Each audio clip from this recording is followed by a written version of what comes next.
Or is this full-time MMA now? I love full-time MMA right now.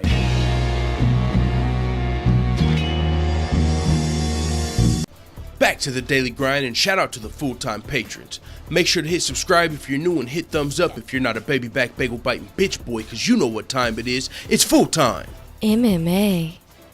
What is up, full-time family? It's time to bet on the fights with fake money, where we get rich or have fun trying. I believe this is episode 37, and we're going to be going over the results from UFC Hamburg, as well as placing our bets for the upcoming UFC Calgary this Saturday. Going to be a stacked card, a really fun card, but let's get straight into our last week's bets. Now, real quick, if you're new here, we started off with $500, and we actually got to an all-time high last week of $9,000. I mean, the results are actually unreal. I didn't think it was going to go this good. I mean, we started off with $500, and we never have went negative. We've literally just been winning money. There's only been maybe 2 out of 37 weeks where we actually lost money. Now, unfortunately, this is one of those weeks. We started off with $9,000, and we missed some of our bets, but of course we won some. So we went from like $9,000, I'll say, to about $7,000, as you'll see. But we didn't lose a lot, and we still have money to bet with, which is the good thing. And since we started off at 500 and we're still above 5,000, we are still over 10 times what we started with, that 500. So we're still doing really well. Now, with that being said, these were the bets we placed last week on the Fight Pass and Fox Sports prelims. We had 500 on Liu, which was our only bet we won on the prelims. But I had a real weird feeling about this whole card, which is why I didn't bet a lot. I mean, sometimes we'll go all the way down to $0 when all is said and done placing our bets. But even after all bets were placed, we still had like $4,000 left this week. So, I mean, these were a lot of weird bets, which is why I didn't go crazy. I didn't go balls deep on any of these bets because I wasn't super confident. So that's why we didn't lose a lot, but we still lost. Now, with that being said, 500 on Liu, we won that bet, but we placed 300 on Davey Grant, who was going through some injuries, but he was still likely the better fighter coming into the fight. But, you know, you never know how he's going to look coming off of all of the injuries he's dealt with. And he's going against the undefeated Manny Bermudez, who looked amazing in the fight and got the submission.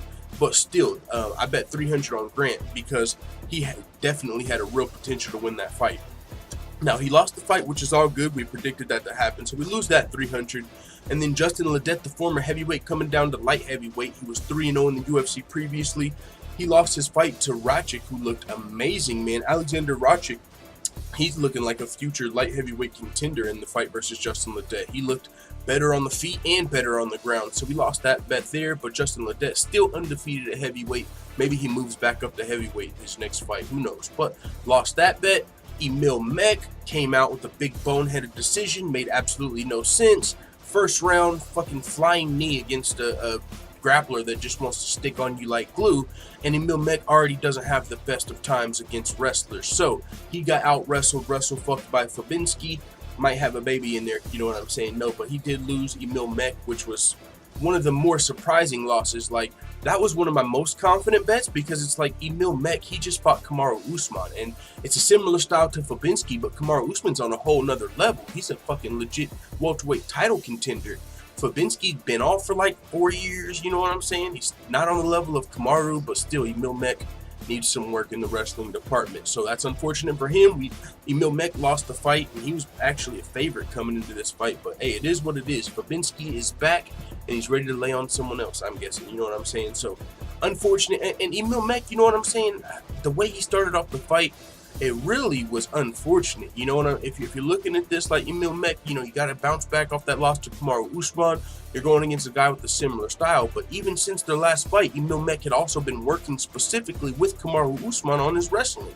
And of course, you're not going to become a fucking world-class wrestler by night, but you're still going against a guy that hadn't fought in a few years. On top of that, he's not on the level of Kamaru Usman. So I didn't, you know, even if you are the worst wrestler in the fight, you're probably the more well-rounded mixed martial artist. And, you know, being in there with Kamaru Usman, you would think maybe he's not even just training with him, but also fighting against Kamaru Usman and getting that experience. You would hope Emil Mek would be a little smarter in this fight to avoid the takedown instead of flying, you know, across the octagon in the very first round with a fucking flying knee or something. So it is what it is. Lost that fight, and very disappointed in Emil Mek for that performance, not gonna lie. But with that being said, Nick Hine, I believe he also lost his fight. So we didn't do great here on this week, but that's why we didn't bet a lot, and we're still up, like I said. So we'll cover the results, but first let's check the main card. We had 750 on Casey, another absolutely disappointing loss. Like, what's going on? He needed this win. He was like, what, 14-2, 12-2 coming into this fight on a 2-fight losing streak, having lost his only 2 fights in his career. So he definitely needed to bounce back with a win over Hak Parast. But Hak Parast, aka Lil Gastelum, came in here looking like Big Gastelum, and he completely, like, he was smoking Casey with the hands, and just so big win for Hak Parast, and another disappointing performance. You know, I'm glad we didn't go crazy on these bets, because we could have lost a lot of money here, you know what I'm saying? But we didn't, and we actually won quite a bit of money on Corey Anderson, who was an underdog, and he was our biggest bet, so that definitely helped save us. But yeah, man, a couple of these losses, it's like, wow, just very disappointing. You know, Mark Casey needed this win. Not only did he need this win, he was the younger, more experienced fighter coming into here, but he just got smoked. So it is what it is. Loss for Casey. Azaitar, I picked him to win the fight. He was a favorite, but we still picked him, and he actually won. So there's another one we actually won. We won on Corey Anderson, our biggest bet of the night.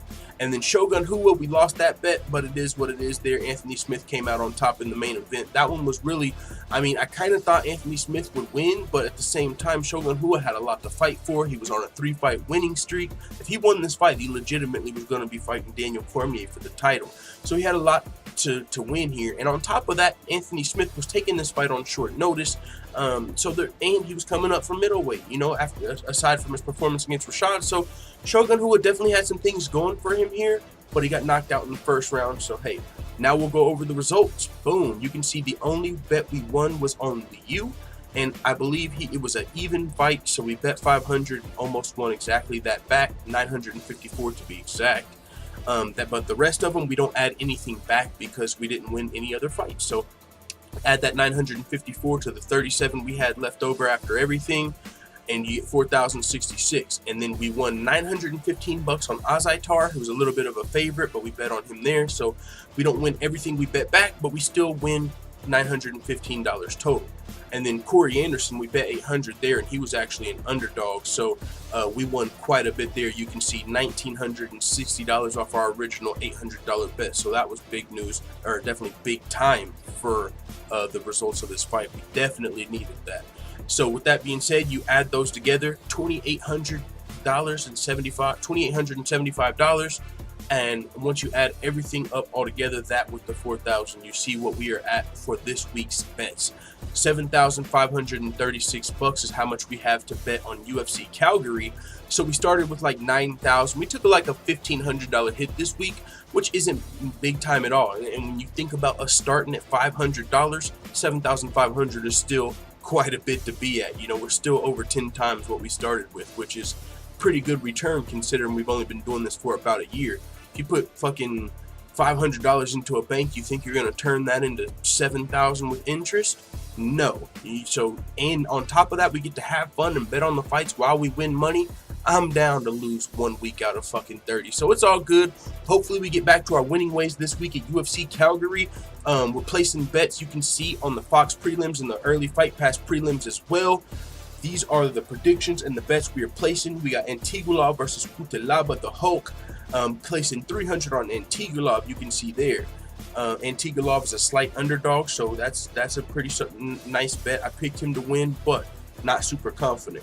Moving to Jordan Miane, 350 there. We're not placing any huge bets this week. You know, I feel like that's a little more dangerous. If you go all in on one fight, you know, or go all in on 3 fights and you lose 2 of those 3 fights, you're going to lose probably quite a bit of money. So I kind of like spreading it around, you know, because especially if you're good at predicting fights, because if you spread it around and you usually predict more right than wrong, you're probably going to come up. You know, even if you lose a little, you'll probably come up even more. So 300 on Antigulov, 350 on Miane, 200 on Devin Powell. I picked him to win the fight. I believe he might even be a slight underdog. Let me check. Devin Powell, and he's taking on Herrera. Yeah, Devin Powell's actually just a little bit of a favorite, but Devin Powell is coming to this fight with like a ruptured testicle. That was his most recent injury, so it's super hard for me to pick or bet on anybody that's went through a fucking like ruptured testicle just because how it sounds. So even though I picked him to win the fight, I'm not going to bet a lot on him. So 200 on Powell with that testicle injured. Then we got Nina Ansaroff. I got 350 on Ansaroff. She's a little bit of a favorite, but yeah, I'm not going to go crazy. I'm not going balls deep, but 350 there. I actually think the biggest bet of this week we will see on the main card. It might be on Ortiz. You see right here, he's actually an underdog, plus 167, and I picked him to win. I think he has more paths to victory in this fight as well. So maybe there's something that the odds makers know that we aren't privy to. Like, I don't know, the fucking maybe Ortiz is coming off of, I don't know, an injury, but I picked him to win the fight. I thought he had more chances. I thought he had beat higher level guys. So I didn't expect him to be as big of an underdog, so that kind of has me a little skeptical. Like, yo, what's going on? Why is he, this underdog? But with that being said, I picked him to win the fight, and it's the fight game. Even if it doesn't matter if you're an underdog. It's not like he's a crazy underdog, and we've seen a lot bigger underdogs win, and we've picked a lot bigger underdogs to win. So I'm confident with my pick in Ortiz. I was just a little surprised to see he was that big of an underdog. So 450 there for Ortiz. Caitlin Chukugin we picked to win. She's a slight favorite. 300 there. 200 on McDessie. When you add all of that together, we've got $2,150 being bet out on the early prelims as well as the Fox prelims. So when you subtract that from our 7,500, you can see the math. 5,300 to bet with on just the main card. Now, we're not going that crazy, but we are going to actually bet on every single fight on the main card. You can see we got 500 on Alex Hernandez, who we picked to defeat the Canadian gangster in Canada. That's a very risky bet right there because Alex Hernandez won his UFC debut against Badil Dariush. But there's still some questions to be answered. It was just his UFC debut. It was a first-round knockout. We didn't get to see a lot. But I'll admit, his composure after the fight, his stature in the fight, the way he won the fight, there's a lot of things to still be up on as far as Alex Hernandez. He's still got a lot of potential. The team he trains with, his goals coming into the UFC. I mean, this guy could be a legit contender sometime soon. He already knocked out Beneil Dariush. Now, it's going to be hard to defeat the Canadian gangster in Canada, and it's almost a dead even fight. So that might even make you just want to really put money on Albin Mercier because, just being in Canada, him being the Canadian fighter, and being the more experienced UFC fighter, a very well-rounded guy, Albin Mercier can knock a guy out. He can out-wrestle you. Albin Mercier is a very dangerous fighter to be getting this good of odds on. It's almost too good of odds to be true for Albin Mercier. He's at home, well-rounded fighter, more UFC experience. If it goes to decision, the judges might just give the win to Albin Mercier. So Alex Hernandez is even getting respected by the judges. I'm surprised he's not more of an underdog coming into this fight. So we'll see what happens, man. But I think Alex Hernandez is the real deal. But I'm still a little surprised at these odds. I thought he'd be a bigger underdog because Albin Mercier, man, he's at home. If it goes to decision, it likely goes his way. There's all type of reasons Albin Mercier can win this fight. So I'm not super confident in this pick. But I'm not going to lie, man.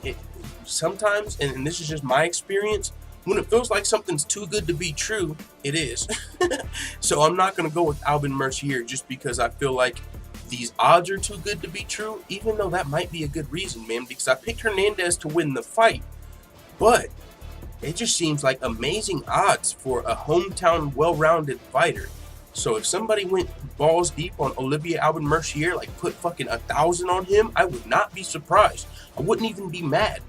Like, either way you bet this fight, except for if you're betting 1,000 on Hernandez, you're a fucking madman. He's in enemy territory, only one fight in the UFC against Albin Mercier. No, there's no way you can bet that much on Hernandez. But you can on Mercier. So this is a really interesting fight, but I'm sticking with my gut, man. I'm sticking with my gut. I'm putting 500 on Hernandez.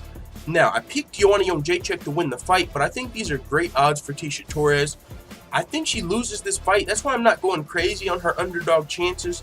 But the reason I think she's a live underdog, and she's also one of the biggest underdogs on the card, is because not only has she been training with Rose Namajunas, who actually figured out the Joanna Jędrzejczyk puzzle, you know what I'm saying? So Rose might be able to tell her, hey, trust me, she can't deal with this. So she's definitely going to be getting valuable advice from Rose Namajunas or Pat Barrier, You know, she's been training with them ahead of this fight, so that's definitely good for Tisha. But on top of that, Joanna Jędrzejczyk doesn't have the best time cutting weight to 115. Her weight cut could affect her performance in this fight. So if that does happen, if that is the case, Tisha Torres could for sure pull off an upset. She's also got a lot to fight for here. If Tisha Torres wins this, she's looking at a title shot with Rose Namajunas, depending on what happens with Jessica Andrade. But she's already got a win over the current champion, Rose Namajunas. They're 1-1. That's that's a reason Rose Namajunas might want to settle the score to say if Tisha Torres can win. So if Tisha can beat the former champion Joanna Jędrzejczyk on top of having a win over Rose Namajunas already, we're looking at a potential title shot for her. So she's got so many reasons to win this fight, and I'm not going to count her all the way out, especially against Joanna, who's had bad weight cuts and is coming off of those 2 losses where she looked human. So even though I picked Joanna to actually win the fight, I'm going to put a little bit of 200 on Torres. If she wins, we fuck around and come out with like 600 and something just off of our $200 bet. So I like it. I picked Jeremy Stephens to win. This is a close fight. I feel like a lot of people might be counting Aldo out here, which is dangerous. Former featherweight kingpin. But I like Jeremy Stephens' odds. You know, it's pretty much a toss-up, and I got him winning the fight. So I'll go 400 Stephens. And then in the main event, Poirier a little bit of a favorite, but I'm pretty comfortable in my Poirier pick. I think he was winning the first fight. I think he's been looking amazing since the first fight. And I think he really wants that motherfucking title shot. So I'm going with Dustin Poirier for the $400 bet there. Nothing crazy. So yeah, man, those are the bets.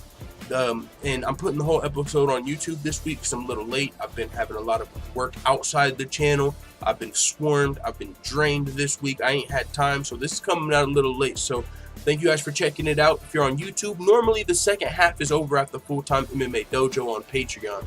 Normally we cut it off after we go over the results, you know, and then when we actually place the bets, those are on Patreon, you know, because it's some pretty valuable betting advice. As you can see, we started off with 500 and went up to like fucking 9,000 last week. That's pretty valuable. So that's all it is, though. You can still see it for free over on Patreon in the upcoming weeks if you're interested. But with that being said, man, it is what it is. Let the Full-Time family know what you think in the comments. And before we go, shout out to all the Full-Time MMA white belts that have hit the subscribe button. Also, make sure you hit the bell right next to it so you get notified every time I upload a new video. And this is the hardest working MMA channel on YouTube. We provide daily updates, predictions, betting advice, we do songs, we do fantasy fights. We've interviewed Aljamain Sterling, Sean O'Malley, Bruce Lachmedio, and Felony Charles Bennett, all in just 1 year as an MMA channel. We're one of the fastest growing MMA channels on the net, but we're still small, so make sure you guys go check out the Full-Time MMA Dojo if you want to learn how you can become a full-time MMA black belt. And while you're there, you can see where this MMA channel started from, some of the goals we have for the channel, and even more cool videos just like this one if you enjoyed it. So thanks again to all the Full-Time MMA white belts that have hit the subscribe button. And also, if you're just lurking and this is your first time seeing a video, appreciate that as well. I'm out. Da da da da da. It's the motherfucking DOG.